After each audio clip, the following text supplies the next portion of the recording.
आज का हमारा टॉपिक रहने वाला है बहुत ही इम्पोर्टेंट, क्योंकि ये एक ऐसा इकलौता टॉपिक है जिससे कि हर एग्जाम्स में हमारे बीपीएससी टीआरई जितने भी हमारे 3 हुए हैं उसके 1 to 5, 6 to 8, 11, 12 सारे एग्जाम्स में इससे क्वेश्चन आए हैं। तो ये हमारा सबसे इम्पोर्टेंट टॉपिक रहने वाला है। आज हम इसको डिस्कस करेंगे, इसके सारे जितने भी थ्योरीज हैं और प्लस उससे रिलेटेड जो भी क्वेश्चंस बन सकते हैं तो उसको हम आज डिस्कस करेंगे। तो बिना देर के वीडियो को स्टार्ट करते हैं। Hello friends, this is Nikita and welcome to SN biology. तो अभी हम सबसे पहले स्टार्ट करेंगे इकोसिस्टम के कंपोनेंट्स के। सबसे पहले तो अब हम पढ़ें कि इकोसिस्टम होता क्या है। ठीक है, सबसे पहले हम बात करें कि इकोसिस्टम क्या होता है। तो जैसा कि यहाँ पे आपने देखा एक चीज लिखी हुई है, everything is connected to everything else. ठीक है, इसका मतलब ही यही है कि हम जितने भी लिविंग ऑर्गेनिजम्स हैं यहाँ पे हमारे अर्थ पे, वो एक दूसरे से कनेक्टेड है। ठीक है, तो इस कनेक्शन को, ठीक है, जो भी हमारे कनेक्शंस है उसको हम अगर एक साथ में स्टडी कर रहे हैं तो वो हमारा इकोसिस्टम कहलाता है। और ये इन्वायरमेंटल स्टडी की जो साइंस होती है उसको हम बोलते हैं इकोलॉजी। ठीक है, study of ecosystem is called ecology. अब इकोसिस्टम के कंपोनेंट्स के बारे में बात करें तो हमारे दो कंपोनेंट्स होते हैं, एक biotic component and abiotic component. Biotic component की बात करें तो बायोटिक कंपोनेंट वो होते हैं जितने भी हमारे लिविंग ऑर्गेनिजम्स होते हैं। ठीक है, जितने भी लिविंग होते हैं वो हमारे क्या होते हैं, बायोटिक कंपोनेंट में आते हैं। वहीं अगर एबायोटिक कंपोनेंट की बात करें तो जितने भी नॉन लिविंग चीजें हैं वो हमारी एबायोटिक कंपोनेंट के अंदर आती है। अगर बायोटिक कंपोनेंट की बात करें तो ऐसे आप इसको नॉर्मली याद रख सकते हैं, जितने भी हमारे एनिमल्स एंड प्लांट्स हैं इन्वॉल्व होते हैं वो सारे बायोटिक कंपोनेंट में आते हैं, जितने भी एनिमल्स एंड प्लांट्स। ठीक है, आप या फिर ये लिख सकते हैं या फिर आप याद कर सकते हैं कि कोई भी ऑर्गेनिज्म अगर वो यूज हो रहा है तो वो क्या होता है, बायोटिक कंपोनेंट होता है। भाई एबायोटिक कंपोनेंट में हमारा water, air, sunlight, soil, geographical location, climate कैसा है, एसिडिटी कैसी है एनवायरनमेंट की, क्लाइमेट कैसा है। ठीक है, उसके अलावा एसिडिटी, ये सारी चीजें 2 बार हो चुकी है। तो ये हमारा क्या होता है, एबायोटिक कंपोनेंट। उसके में इसके अलावा इसमें टेम्परेचर भी आता है। ठीक है, इसके अलावा टेम्परेचर भी आता है। तो ये हमारे एबायोटिक कंपोनेंट्स होते हैं। अब जितने एबायोटिक और बायोटिक कंपोनेंट एक दूसरे से इंटरकनेक्टेड होते हैं और ये फॉर्म करते हैं एक इकोसिस्टम का। ठीक है, जैसे हमारा सन हो गया, सन हमारे एनिमल से इंटरकनेक्टेड होता है क्योंकि हमारे एनिमल्स को एनर्जी जो मिलती है, एनर्जी का सोर्स होता है वो सन होता है। तो ये हमारे क्या है, इकोसिस्टम के पार्ट्स होते हैं। अब हम ये प्रोड्यूसर, कंज्यूमर, ये सारी चीजें आगे चल के देखेंगे। ठीक है, आगे चल के इसको हम डिस्कस करेंगे। बस इतना जानते रहिए कि बायोटिक कंपोनेंट्स जो होते हैं वो हमारे लिविंग होते हैं और जितने भी लिविंग ऑर्गेनिज्म हमारे इकोसिस्टम में यूज हो रहे हैं वो बायोटिक कंपोनेंट्स होते हैं। अब इससे रिलेटेड हम क्वेश्चंस करेंगे सबसे पहले। ठीक है, ताकि आपकी ये कॉन्सेप्ट क्लियर हो जाए। और फर्स्ट हमारा क्वेश्चन है, which of the following is not a biotic component. Not वाले क्वेश्चन में आप ऐसे कर सकते हैं, हमेशा नॉट को आप अंडरलाइन कर दीजिए ऐसे बॉक्स में तो आपको याद रहेगा। ठीक है, तो क्या है, बायोटिक कंपोनेंट नहीं है। तो बायोटिक कंपोनेंट हमारे कौन से होंगे, जो भी प्लांट्स होंगे एंड एनिमल्स। ठीक है, एनिमल्स एंड प्लांट्स जितने भी होंगे या फिर फंजाई, बैक्टीरिया, ये सारे हमारे बायोटिक कंपोनेंट्स हो गए। तो क्या प्लांट्स हैं हमारे बायोटिक कंपोनेंट? हाँ, ये प्लांट है। एनिमल भी होगा बायोटिक कंपोनेंट? पूछा क्या है, नहीं है। तो सॉइल क्या होगा, सॉइल हमारा ये क्या है, हमारा ए एबायोटिक कंपोनेंट। ठीक है, एबायोटिक कंपोनेंट, ये हमारा एबायोटिक कंपोनेंट है। तो ऑप्शन हमारा ऑप्शन नंबर सी हो जाएगा, क्योंकि हमसे गलत पूछा है कौन सा नहीं होगा। तो ऑप्शन नंबर सी हो जाएगा इसका आंसर। नेक्स्ट क्वेश्चन देखते हैं, question number second, which of the following is an abiotic factor in ecosystem. Ecosystem में कौन सा इसमें से एबायोटिक फैक्टर है? वाटर, हाँ ये वाटर होगा हमारा एबायोटिक फैक्टर। बैक्टीरिया, फंजाई और ग्रास, ये क्या होंगे, हमारे बायोटिक होंगे, क्योंकि ये हमारे लिविंग ऑर्गेनिजम्स है जितने भी हैं। ठीक है, अब हम बात करें ट्रॉपिक लेवल की। ट्रॉपिक लेवल क्या होते हैं, हमारे जो इकोसिस्टम है उसमें different different level of organism use होता है। ठीक है, सबसे पहले अगर हम बात करें तो अगर हमने देखा सन है, ठीक है, सन है, सन से आती है एनर्जी। ठीक है, सन से आती है एनर्जी। अब सबसे पहले जो होते हैं वो हमारे प्लांट्स आते हैं। प्लांट्स क्या करते हैं, हम प्लांट्स को लिख लेते हैं, प्लांट्स आते हैं। अब सबसे पहले प्लांट्स क्या करते हैं, ये अपना फूड कहाँ से बनाते हैं, सन से, ये अपना फूड बना लेते हैं। उसके बाद हमारे आते हैं प्लांट्स के बाद, अगर हम किसी और इकोसिस्टम में बात करें तो प्लांट्स के बाद हमने देखा इसको खाने वाला क्या होता है, रैबिट होता है या फिर गोट होती है। ठीक है, तो इसको हमने रैबिट लिख लिया। रैबिट होता है क्या, वो क्या करता है, सिर्फ प्लांट्स को खाता है। फिर रैबिट को खाने के लिए कोई एक और ऑर्गेनिज्म आता है। ठीक है, उसके बाद अगर हमने देखा रैबिट को खाने के लिए कोई एक ऑर्गेनिज्म और आएगा।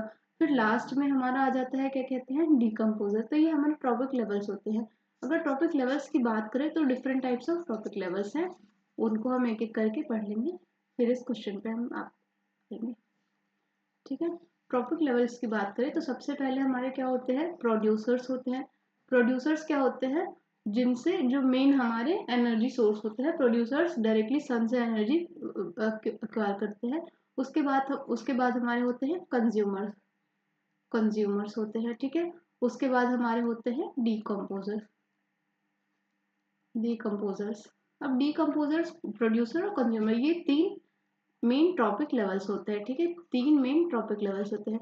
प्रोड्यूसर्स क्या होते हैं, प्लांट्स होते हैं, जितने भी प्लांट्स होते हैं वो क्या होते हैं, प्रोड्यूसर्स होते हैं, क्योंकि ये अपनी एनर्जी लेते हैं सन से डायरेक्टली। तो ये हमारे क्या होंगे, ये हमारे प्लांट्स होंगे जितने भी।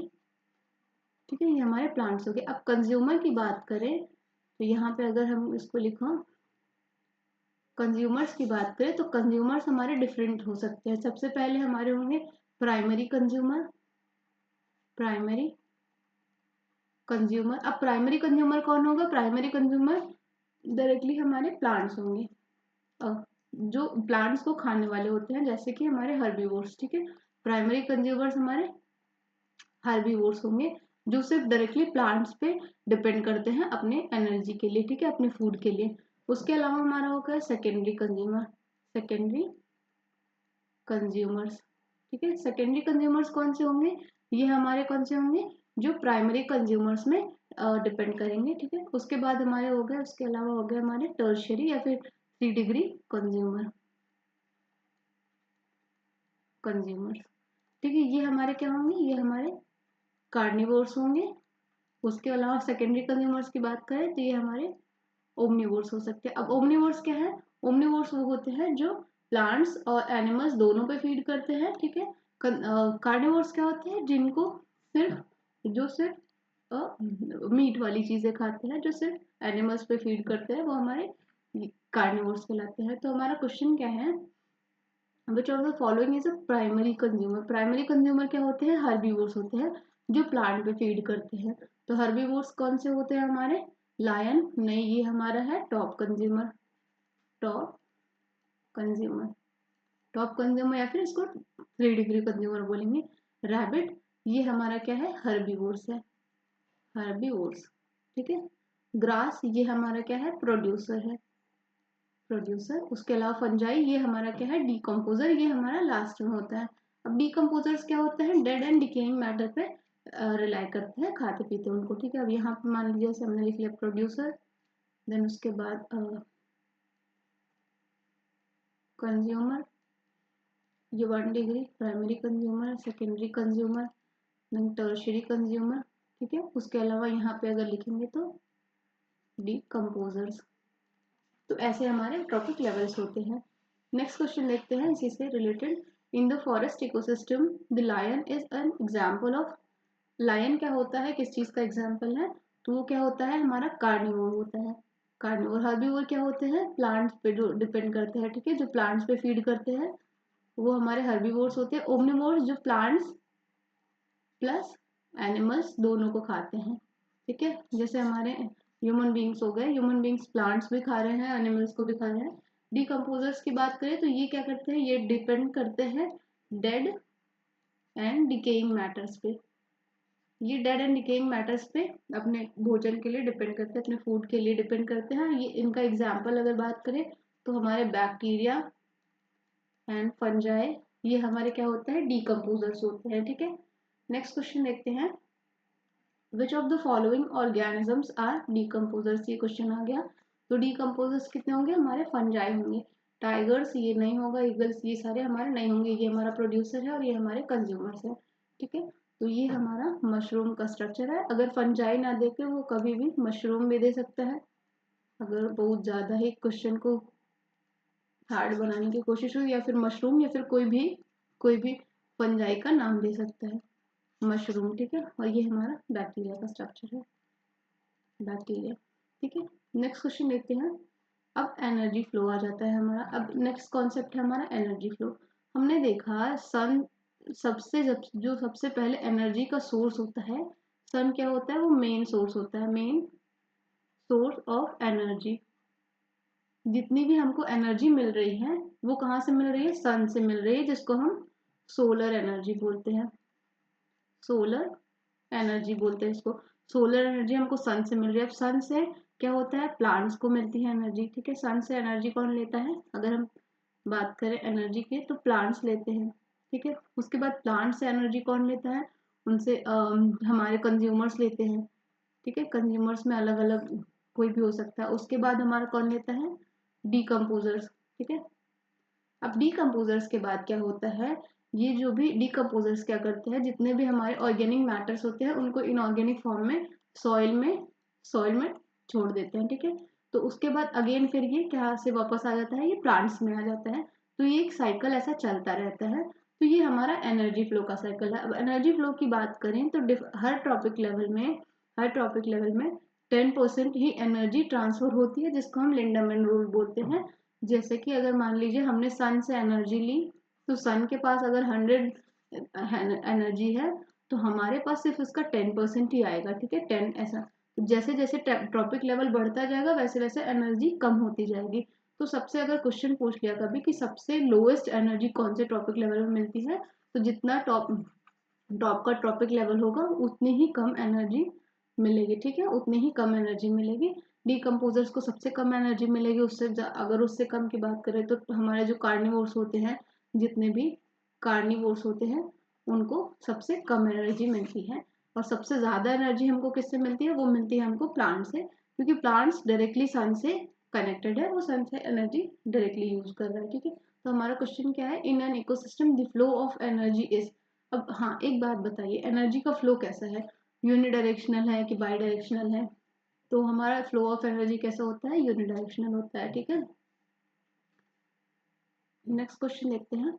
The process by which green plants prepare their food is called, ठीक है। अब preparing their food is called, इस प्रोसेस को हम बोलते हैं फोटोसिंथेसिस। आपको सबको पता होगा। फोटोसिंथेसिस के बारे में कुछ चीज़ों को बात करें, फोटोसिंथेसिस में, तो फोटोसिंथेसिस जो होता है वो कहाँ पे होता है, वो होता है क्लोरोप्लास्ट में, ठीक है। ये सिर्फ प्लांट्स में प्रेजेंट होते हैं, ग्रीन प्लांट में। क्लोरोप्लास्ट में किसकी प्रेजेंस में, क्लोरोफिल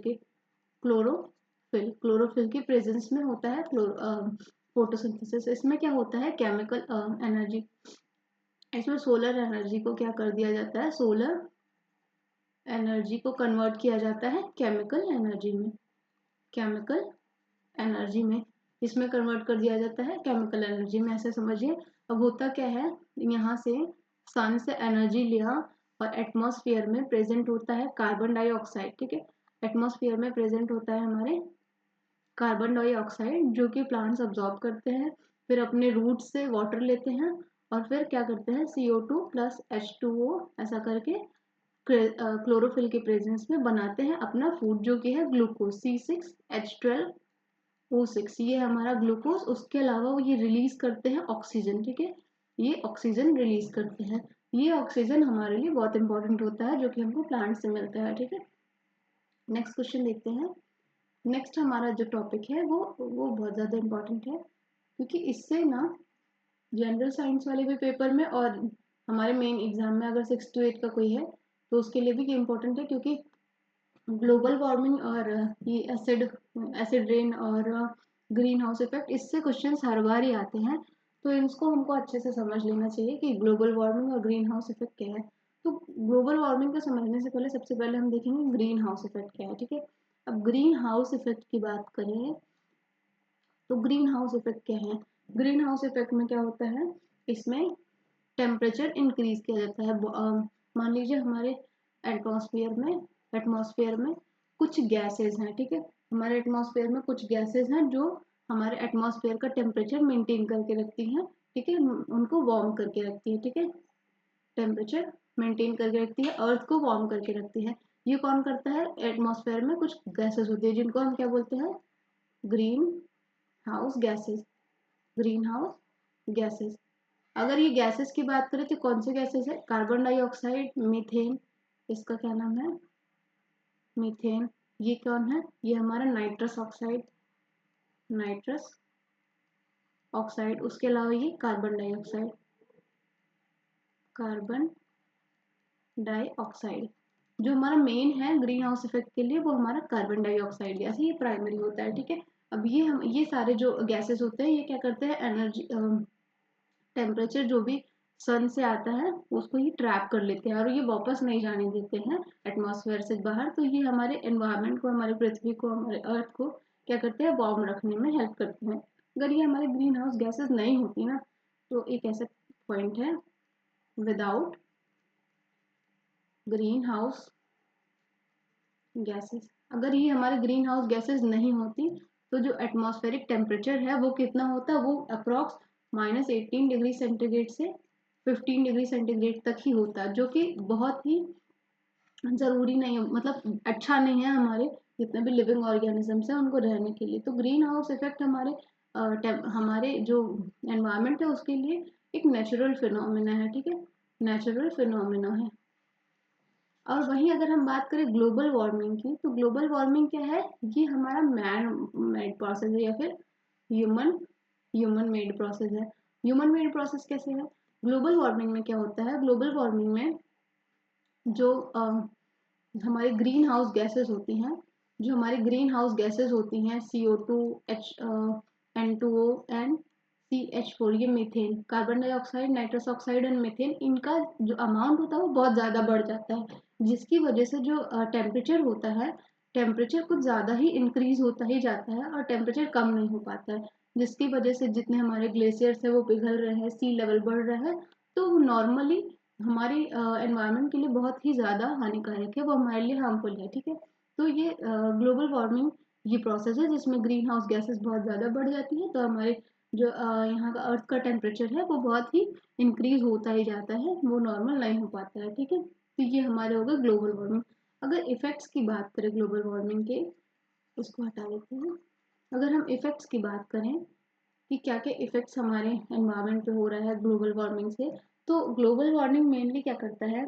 ये हमारे सी लेवल्स में सी लेवल्स को इंक्रीज कर रहा है ना, इंक्रीजिंग सी लेवल, ठीक है। उसके अलावा हमारे टेम्परेचर को इंक्रीज कर रहा है, ठीक है, टेम्परेचर ऑफ एनवायरनमेंट इंक्रीज होता जा रहा है, ठीक है। और ये इकोसिस्टम को भी डिस्टर्ब कर रहा है, क्योंकि बहुत ज़्यादा अगर टेम्परेचर बढ़ता जाएगा तो जो भी लिविंग ऑर्गेनिज्म है वो सारे सर्वाइव नहीं करेंगे, तो इसकी वजह से ही स्पीशीज हमारे कुछ कुछ एक्सटिंक्ट हो जा रही हैं, ठीक है, स्पीशीज एक्सटिंक्शन भी हो रहा है इसकी वजह से। तो ये हमारे इफेक्ट्स हैं ग्लोबल वार्मिंग के। ग्लोबल वार्मिंग होता कैसे है, ठीक है, ह्यूमन मेड प्रोसेस है, तो ह्यूमन कैसे इसको कॉज कर रहा है, इसको देखते हैं। तो हमारे जो भी जितनी भी हमारी फैक्ट्रीज होती हैं या फिर हमारी फॉसिल फ्यूल का जब बर्निंग हम करते हैं, कल वाली क्लास में हमने पढ़ा था कि फॉसिल फ्यूल क्या होता है ना, तो जब हम फॉसिल फ्यूल को बर्न करते हैं तो फॉसिल फ्यूल से हमारी जो भी गैसेस होती हैं, हम जब फॉसिल फ्यूल को हम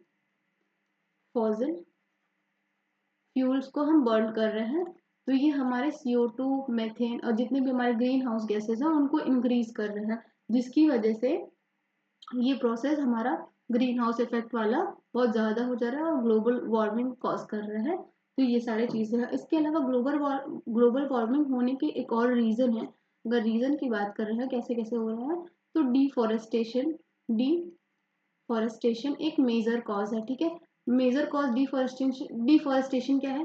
जितने भी हम जंगलों को काटते जा रहे हैं वो हमारे ग्लोबल वार्मिंग का कॉज कर रहा है। कैसे? क्योंकि जब हम पेड़ों को काट रहे हैं ना, तो देखो हमने अभी क्या देखा, प्रोसेस ऑफ फोटोसिंथेसिस।